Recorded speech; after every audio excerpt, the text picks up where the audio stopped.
বন্ধু আরেক বন্ধুকে হত্যা করার জন্য প্রস্তুতি নেয় এবং দুষ্কৃতিকারীদের সাথে আঁতাত করে কিছু পয়সার বিনিময়ে। তো স্বার্থের জন্য বন্ধু বন্ধুকে খুন করবে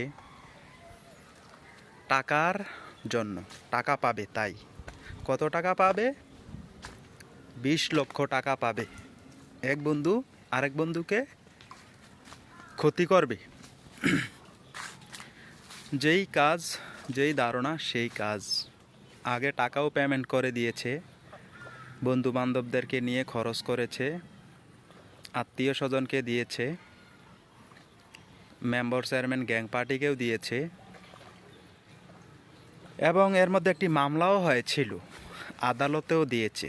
এতে করে তার টাকা শেষ।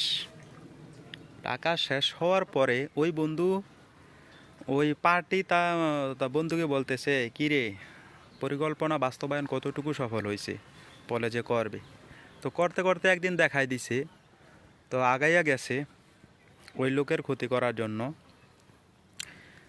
গেছে, কিন্তু তার ভাগ্য খারাপ, সে গেছে তার বন্ধুকে ক্ষতি করতে, কিন্তু গিয়ে এমন সিচুয়েশনে পড়ে গেছে, বন্ধু যাকে ক্ষতি করতে গেছে সে উল্টো তাকে ক্ষতি করে দিছে, তার ক্ষতি করে দিছে, সে কিছুই করতে পারে নাই।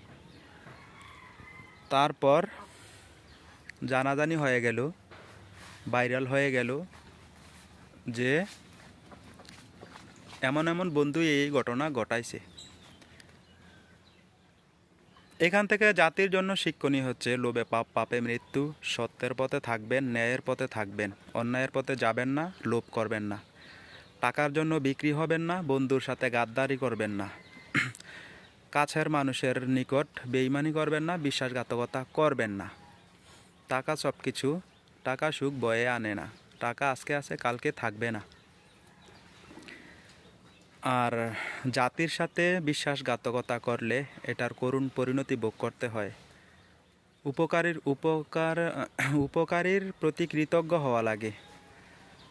আপনি আজকে কারো ক্ষতি করবেন, অন্য একদিন অন্যজন আপনার ক্ষতি করবে,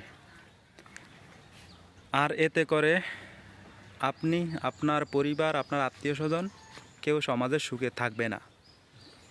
সুখ শান্তি নিশ্চিত করাই হযরত মুহাম্মদ সাল্লাল্লাহু আলাইহি সাল্লামের প্রতিটি উম্মতের দায়িত্ব, যেটা আপনি বাস্তবায়ন করেন। আর কতটুকু করছেন? যদি না করেন, বাস্তবায়ন করেন। আশা করি যতদিন বেঁচে থাকবো আমরা রাসূল মুহাম্মদ সাল্লাল্লাহু আলাইহি সাল্লামের আদর্শ বাস্তবায়ন করব ইনশাআল্লাহ।